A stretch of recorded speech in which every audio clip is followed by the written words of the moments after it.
Welcome to IKST force academy. আজকে একটা ভীষণ গুরুত্বপূর্ণ বিষয় নিয়ে তোমাদের সঙ্গে কথা বলবো। গুরুত্বপূর্ণ বিষয়টা কি, প্রথমত বলি, তোমরা জানো যে রাজ্য সরকারের বাজেটে যে সিভিক ভলেন্টিয়ার আছে তাদের মানে কি করলো, 20% সংরক্ষণ করলো। মাত্র 10% সংরক্ষণ ছিল, সেখানে 20% সংরক্ষণ করেছে। তো এই বিষয়টি নিয়ে আলোচনা করবো। এবং এছাড়াও তোমরা জানো ইডব্লিউএস এর জন্য 10% সংরক্ষণ চলে, সেটাও নিয়েও কিছুটা গড়িমসি চলছে, এবং অন্যান্য সংরক্ষণ তো আছেই। তাহলে এত বেশি সংরক্ষণ করলে যাদের সংরক্ষণ নেই তাদের কি হবে, তাদের লড়াইটা কোথায় গিয়ে পৌঁছাবে, লড়াইটা কিন্তু আরও বেশি কঠোর হতে চলেছে। তো সেই জন্য বলবো যে এই বিষয়টা নিয়ে আলোচনা করবো। এছাড়াও তোমাদের কাছে কলকাতা পুলিশের রেজাল্ট অলরেডি পাবলিশ হয়ে গেছে, এবার কিন্তু তোমাদের পালা। ইয়েস, আবারও বলছি যেমন বলেছিলাম কলকাতা পুলিশের রেজাল্ট বেরোবে 10 তারিখের মধ্যে, বেরিয়ে গেছে।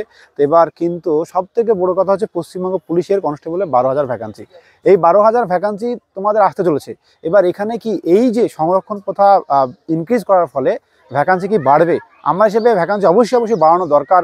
কারণ এভাবে সংরক্ষণ দিলে শেষ পর্যন্ত কিন্তু যারা অনেক কষ্ট করে, অনেক মেহনত করে, বছরের পর বছর থেকে যাদের ভরসা শুধুমাত্র এই ডাব্লিউপি, তো তাদের জন্য লড়াইটা অনেক কঠিন হয়ে যাবে।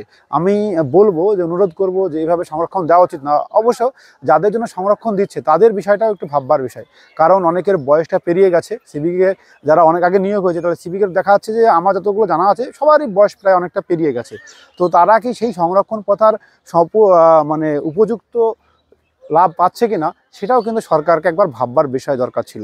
তো এই বিষয়গুলো তোমরা কমেন্ট সেকশনে জানাবে যে সিভিকদের 20% সংরক্ষণ করা কি সঠিক হয়েছে কিনা। এই বিষয়টা অবশ্যই আমাকে কমেন্ট সেকশনে জানাবে, আলোচনা করবে। তো আমার মত অবশ্যই আর একবার ভাবনা চিন্তা করে এই ধরনের সিদ্ধান্ত নেওয়া উচিত ছিল। কারণ বেকার জীবন তারা তো কিছুটা একটা করছে, কিন্তু যারা একেবারে বেকার তাদের জন্য কি করছেন, তো তাদের জন্য অবশ্যই কিছু করা উচিত। আর একটা সুখবর দিই, অবশ্যই ডাব্লিউপি ভ্যাকান্সি আসবে, এ বিষয়ে নিঃসন্দেহে থাকো, কোনো ঘাবড়িয়ে যেও না। অনেক দিন ধরে জানি তোমরা অপেক্ষায় আছো, আমরাও অপেক্ষায় আছি। কারণ আমাদের আবাসিক কোচিং সেন্টারে অনেক দিন ধরে কয়েকটা ব্যাচ চলছে, আবার নতুন করে একটা ব্যাচ শুরু হবে। তো সেই ব্যাচের সঙ্গে সাথী হতে হলে আমাদের দেওয়া ফোন নম্বরে তোমরা কমেন্ট সেকশনে কমেন্ট করতে পারো, ফোন করতে পারো। ফোন নম্বরটি হলো 7076650708, এবং বয়সটা অ্যাজ ইউজুয়াল 30 হবে। তো 30 বছর পর্যন্ত সুযোগ পাবে। এছাড়াও SC, ST, OBC as usual 3 বছর 5 বছর পর্যন্ত ছাড় পাবে। তো সেই বিষয়টা তোমরা ভীষণভাবে খেয়াল রাখবে।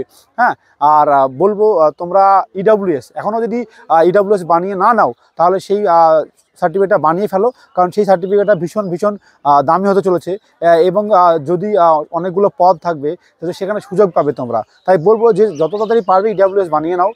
কারণ এবং বাকি যারা আছো তারা ভীষণভাবে লড়াই করো।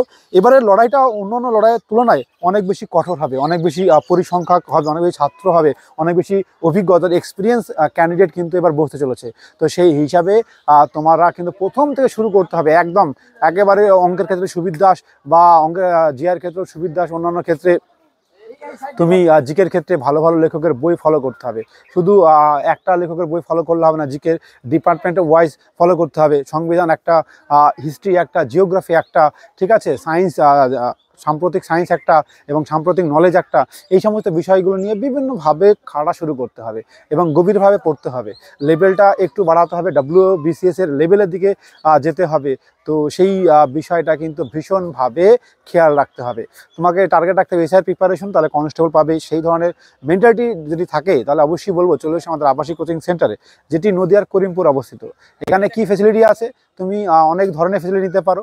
তুমি যদি মনে করো যে আমি একটা ঘরে একজন থাকবো, সে ব্যবস্থাও আছে, বা একটি ঘরে দুজন থাকবো, সেটাও কিন্তু ব্যবস্থাপনা আছে, বা একটি ঘরে 4 থেকে 5 জন থাকবো, সেই ব্যবস্থাপনাও কিন্তু এখানে দেওয়া যাবে। তো তোমার ডিপেন্ড করবে তুমি কোন ফেসিলিটি নিতে চাও।